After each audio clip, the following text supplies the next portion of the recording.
இலங்கையில் ஒழுங்கமைக்கப்பட்ட குற்றச்செயல்களுக்கு எதிராக பாதுகாப்பு படையினரும் போலீசாரும் மேற்கொண்டு வரும் தொடர் நடவடிக்கைகளுக்கு மத்தியில் பாதாள உலகத்தின் முக்கிய நபராக கருதப்படும் கெகல்பத்ர பத்மேவின் துப்பாக்கிதாரி என சந்தேகிக்கப்படும் மாட்டியா என்று அழைக்கப்படும் நபர் கைது செய்யப்பட்டிருப்பது பெரும் பரபரப்பை ஏற்படுத்தியுள்ளது.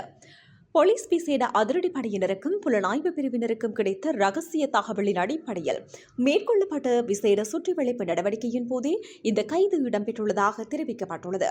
நீண்ட நாட்களாக தலைமறைவாக இருந்து வந்த குறித்த சந்தேக நபர் பல்வேறு செயல்களில் தொடர்புடையவர் என்று அடிப்படையில் அதிகாரிகளால் கண்காணிக்கப்பட்டு வந்ததாகவும் தகவல்கள் வெளியாகியுள்ளன.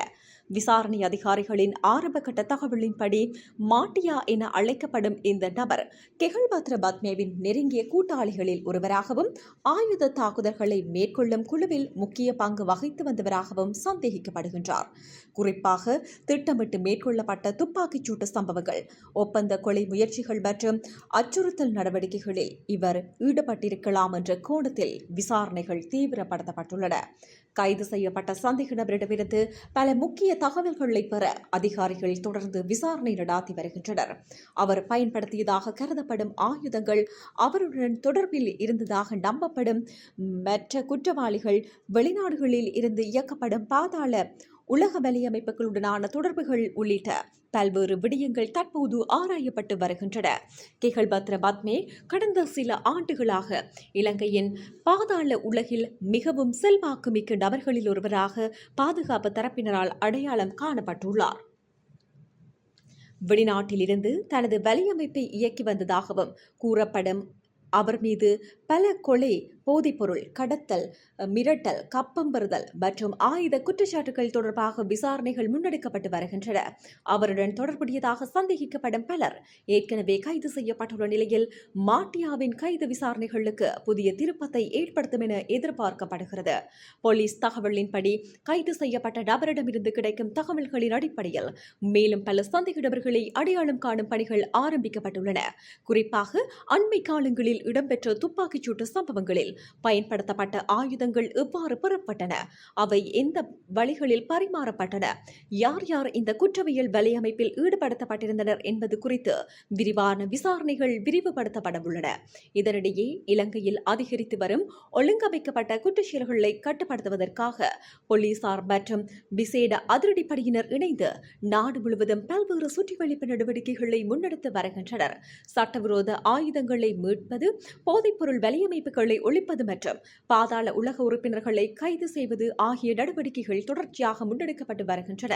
சமூகத்தில் அமைதி மற்றும் சட்ட ஒழுங்கை நிலைநாட்டும் நோக்கில் மேற்கொள்ளப்படும் இந்த நடவடிக்கைகளுக்கு பொதுமக்களும் ஒத்துழைப்பு வழங்குமாறு பாதுகாப்பு தரப்பினர் மீண்டும் வலியுறுத்தியுள்ளனர். குற்றச்செயல்கள் தொடர்பான தகவல்களை உடனுக்குடன் அதிகாரிகளுக்கு வழங்குவது குற்றவாளிகளை விரைவாக கைது செய்ய உதவும் என்றும் அவர்கள் தெரிவித்தனர். இந்த சம்பவம் இலங்கையின் பாதாள உலக குற்றவியல் வலையமைப்புக்கு எதிராக மேற்கொள்ளப்படும் நடவடிக்கைகளில் குறிப்பிடத்தக்க முன்னேற்றமாக பார்க்கப்படுகிறது. குறிப்பாக முக்கிய தலைவர்களின் நெருங்கிய கூட்டாளிகள் ஒருவருக்கொருவர் கைது செய்யப்பட்டு வருவது குற்றவியல் அமைப்புகளின் செயற்பாடுகளை பலவீனப்படுத்தும் என பாதுகாப்பு நிபுணர்கள் கருதுகின்றனர். மேலும் கைது செய்யப்பட்ட மாட்டியா வழங்கும் தகவலின் அடிப்படையில் இன்னும் பல முக்கிய வெளிப்பாடுகள் வெளியாகலாம் என அதிகாரிகள் நம்பிக்கை வெளியிட்டுள்ளனர். அவரின் தொலைபேசி தொடர்புகள், நிதி பரிமாற்றங்கள், பயண விவரங்கள் மற்றும் ஆயுத நகர்வுகள் அனைத்தும் தற்போது நவீன தொழில்நுட்பங்களின் உதவியுடன் ஆய்வு செய்யப்பட்டு வருகின்றன. இதேவேளை இந்த வழக்குடன் தொடர்புடைய மேலதிக சந்தேக நபர்களை கைது செய்வதற்கான விசாரணைகள் தொடர்ந்தும் நடைபெற்று வருகின்றன. கைது செய்யப்பட்ட நபரை நீதிமன்றில் முன்னிலைப்படுத்துவதற்கான நடவடிக்கைகளும் ஆரம்பிக்கப்பட்டுள்ள நிலையில் அவரை நீண்டகால காவலில் வைத்து விசாரிக்க அதிகாரிகள் அனுமதி கோரலாம் என தகவல்கள் தெரிவிக்கின்றன. மறுபுறம் இந்த கைது தொடர்பாக போலீசார் இதுவரை இறுதியான தீர்மானங்கள் எதையும் வெளியிடவில்லை. விசாரணைகள் தொடர்ந்து வருவதால் நீதிமன்றத்தில் குற்றம் நிரூபிக்கப்படும் வரை கைது செய்யப்பட்ட நபர் சட்ட ரீதியாக ஒரு சந்தேக நபராகவே கருதப்படுவார் என்பதையும் அதிகாரிகள் நினைவூட்டியுள்ளனர். மொத்தத்தில் மாட்டியாவின் கைது இலங்கையின் ஒழுங்கமைக்கப்பட்ட குற்றச்செயல்களுக்கு எதிரான போராட்டத்தில் முக்கிய கட்டமாக பார்க்கப்படுகிறது. இந்த விசாரணைகள் மூலம் பாதாள உலகத்தின் மறைமுக வலையமைப்புகள், சட்டவிரோத ஆயுத பரிமாற்றங்கள் மற்றும் திட்டமிட்ட குற்றச்செயல்களின் பின்னணி குறித்து மேலும் பல உண்மைகள் வெளிச்சத்துக்கு வரும் என எதிர்பார்க்கப்படுகிறது. அதேவேளை சட்டத்தின் ஆட்சியை உறுதிப்படுத்தும் நோக்கில் போலீசாரும் பாதுகாப்பு தரப்பினரும் மேற்கொண்டு வரும் நடவடிக்கைகள் எதிர்காலத்திலும் தொடரும் என அதிகாரிகள் தெரிவித்தனர்.